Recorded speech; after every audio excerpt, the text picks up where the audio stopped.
PM Modi ने रूस से कौन सा नया हथियार मंगाया, चीन में बैठकर भारत ने पाकिस्तान को ठोकने का कैसे नया प्लान बनाया, जिसके बारे में बताने जा रहा हूं। डंके की चोट पर पीएम मोदी का वो एक्शन कि पाकिस्तान घबराया है और साथ में ट्रंप को भी निपटा दिया गया है। हाफिज सईद मसूद अजहर के सामने घुटनों पर आए पाकिस्तान ने कौन सा नया ब्लंडर कर दिया है, सबसे पहले इसकी बात करने जा रहा हूं। इस वक्त नरेंद्र मोदी को घेरने के लिए इंडी गठबंधन ने पूरा जोर तो लगाया हुआ है और उनके दिमाग में बिहार का इलेक्शन घूम रहा है, इसलिए कभी वोटर लिस्ट की बात कर रहे हैं, कभी संविधान को लेकर संघ के बयान पर बवाल मचा रहे हैं, जिससे नरेंद्र मोदी के खिलाफ माहौल बन सके। लेकिन मोदी इन सब में नहीं पड़ रहे क्योंकि उनके दिमाग में तो कुछ और ही चल रहा है। नरेंद्र मोदी अलग लेवल की तैयारी कर रहे हैं और यह तैयारी है उस पाकिस्तान के खिलाफ जो अब अमेरिका की गोद में भी खेल रहा है और चीन की गोद में भी खेल रहा है। अमेरिका और चीन की गोद में बैठकर पाकिस्तान को लग रहा है कि वो नरेंद्र मोदी के नए भारत से बच जाएगा, लेकिन बॉस ऐसा होने वाला नहीं है क्योंकि नरेंद्र मोदी ने भी पूरी तैयारी की हुई है। अमेरिका, चीन, पाकिस्तान को एक साथ निपटाने और पाकिस्तान को फिर से फोड़ने के लिए पीएम मोदी क्या कर रहे हैं उसकी एक झलक आपको दिखाता हूं। भारत ने रूस से बात कर ली है। रूस भारत को जल्दी ही S-400 की बाकी बची 2 यूनिट भी देने वाला है। यह वही S-400 है जो भारत का सुदर्शन चक्र है और जिसने ऑपरेशन सिंदूर में पाकिस्तानी मिसाइलें तबाह कर दी। इसके साथ ही भारत अब रूस से लड़ाकू विमान सुखोई 30 MKI का अपग्रेडेड वर्जन भी ले रहा है। ऑपरेशन सिंदूर के दौरान सुखोई 30 MKI से ही ब्रह्मोस मिसाइल दागकर पाकिस्तान के एयरबेस फोड़ दिए गए थे। यानी भारत बहुत जल्दी में है अपने हथियारों की खेप को बढ़ाने के लिए। क्या इसका मतलब यह है कि बहुत जल्द ऑपरेशन सिंदूर पार्ट 2 लॉन्च होना है? भारत को ऐसे और हथियार मिलने वाले हैं जिनका खौफ पाकिस्तान के दिल में बैठा हुआ है।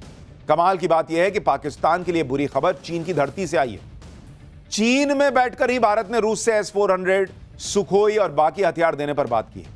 रूस से ताजा बातचीत में भारत और कौन कौन से हथियार ले रहा है, चीन में भारत और रूस की दोस्ती को देखकर कैसे जिनपिंग की टेंशन बढ़ गई होगी, यह सब आज आपको बताने वाला हूं। साथ ही ट्रंप का चैप्टर भी खोलूंगा, कैसे हाल के कुछ दिनों में दूसरी बेइज्जती हुई है उनकी और कौन सा लश्कर का नया आतंकी मारा गया है, यह भी आपको दिखाऊंगा। पहले मोदी के नए खेल ने कैसे ट्रंप और चीन दोनों को झटका दिया है। भारत ने आज एक ऐसा काम कर दिया जिससे चीन, पाकिस्तान और अमेरिका तीनों एक साथ निपटेंगे। भारत ने नए हथियार मंगवाने के लिए रूस से बात कर ली है। रूस के हथियारों का नाम सुनकर ही पाकिस्तान और चीन कांप जाते हैं क्योंकि भारत ने रूसी हथियारों और अपने मेड इन इंडिया हथियारों से मिलकर पाकिस्तान को फोड़ा था और चीन के हथियारों को कबाड़ साबित कर दिया था। जब रूस से भारत नए हथियार लेगा तो चीन और पाकिस्तान दोनों निपट जाएंगे। बचे डोनाल्ड ट्रंप और उनका अमेरिका, जो फर्जी फील्ड मार्शल असीम मुनीर को लंच करवा रहे थे। उनको भी भारत ने तगड़ा मैसेज दे दिया कि अमेरिका अपने हथियार अपने पास ही रख सकता है, हमको कोई दिक्कत नहीं है। अब भारत रूस से हथियारों की डील करने वाला है। आज चीन में SCO मीटिंग के इतर भारत के रक्षा मंत्री राजनाथ सिंह ने रूस के रक्षा मंत्री से मुलाकात की। इस बातचीत में रक्षा मंत्री राजनाथ सिंह ने S-400 की जल्द से जल्द डिलीवरी पर जोर दिया। सूत्रों का दावा है कि रूस ने भारत को S-400 की टाइम पर डिलीवरी का भरोसा दिया है। रूस अभी यूक्रेन युद्ध में फंसा है, जिसकी वजह से रूस से भारत को हथियार सप्लाई में दिक्कतें आ रही हैं। लेकिन रूस ने भरोसा दिया है भारत को कि वो जल्द S-400 की बाकी बची 2 यूनिट भी दे देगा, कोई देरी नहीं करेगा। साल 2018 में भारत ने रूस से S-400 की 5 स्क्वाड्रन खरीदने की डील की थी।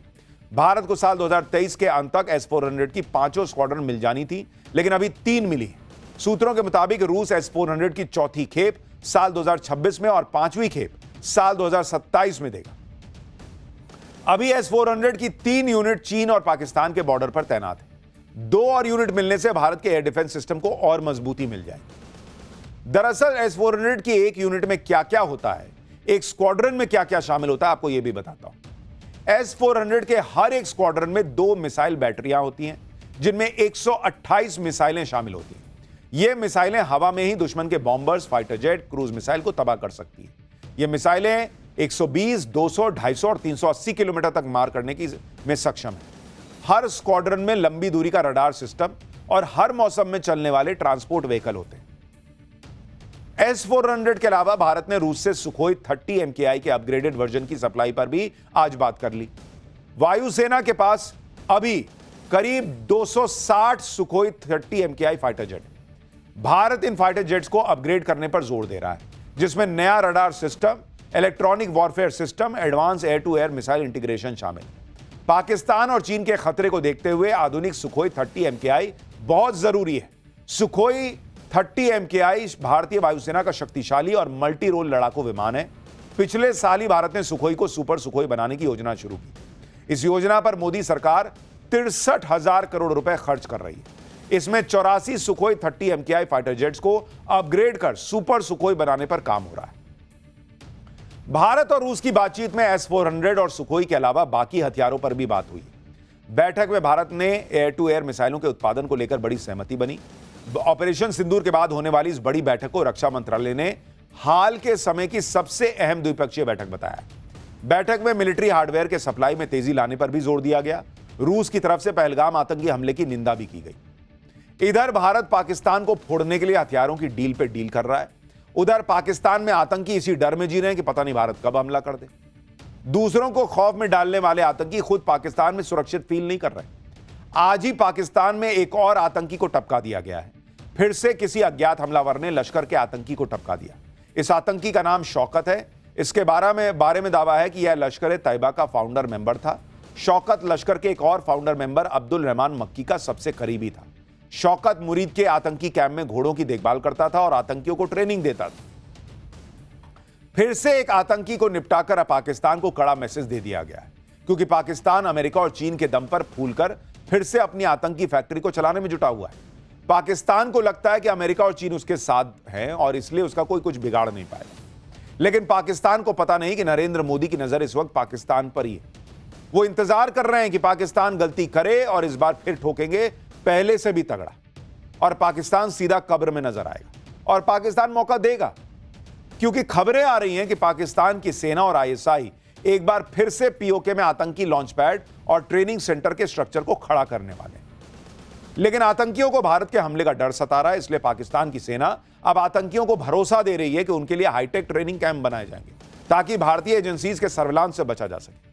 पाकिस्तान की सेना आतंकियों को भरोसा दे रही है कि उनके कैंप को खुद पाकिस्तान की सेना गार्ड करेगी। भाई आतंकी घबराए हैं कि कभी भी कोई मार देगा तब, तो कह रहे हैं अरे हम बचाएंगे ना यार।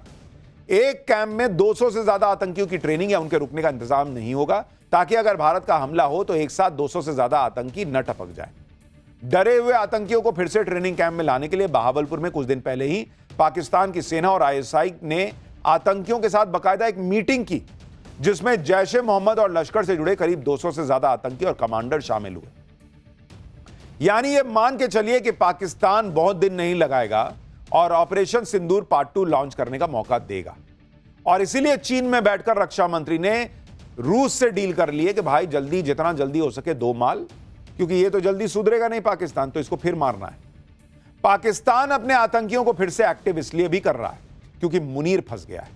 पाकिस्तान में लोग पूछ रहे हैं कि ट्रंप के साथ लंच तो कर आया मुनीर, लेकिन डील क्या करके आए हो, बताओगे नहीं क्या? आप सुन रहे हैं, पाकिस्तान के सांसद संसद में खड़े होकर मजाक बना रहे हैं कि हमेशा तो प्राइम मिनिस्टर जाता था, इस बार यही उठ के चल दिया मुनीर। चलो तुम ही चले गए, लेकिन आके बताओ तो कि क्या बात करके आए हो। कुछ खिलाया भी ट्रंप ने या खाली ऑर्डर दिया था, ये लिख लो, ये कर देना, ये लिख लो, ये करेंगे, सुन लो, ये करेंगे। पाकिस्तान का फील्ड मार्शल मुनीर तो अमेरिका में जाकर ट्रंप को नोबेल पीस प्राइज देने की सिफारिश कर आया। पाकिस्तान में शहबाज शरीफ भी ट्रंप को नोबेल के लिए नॉमिनेट कर रहे हैं, लेकिन उसके अगले ही दिन ट्रंप ने ईरान पर बम गिरा दिया था। इसी को लेकर अब पाकिस्तान की संसद में शहबाज शरीफ पर भी सवाल उठ रहा है। यानी पाकिस्तान के सांसद इस बात को लेकर भी पाकिस्तान की सरकार, वहां की सेना को एक्सपोज कर रहे हैं कि तुम तो मुसलमानों के साथ भी नहीं हो यार। ईरान के मुसलमानों के खून से हाथ सने हैं अमेरिका के, वहां फिलिस्तीन में मुसलमानों के खून से हाथ सने हैं अमेरिका के, और तुम वहां ट्रंप को कह रहे हो कि इसको जो है peace prize, Nobel peace prize दे दीजिए। यही है पाकिस्तान की सच्चाई।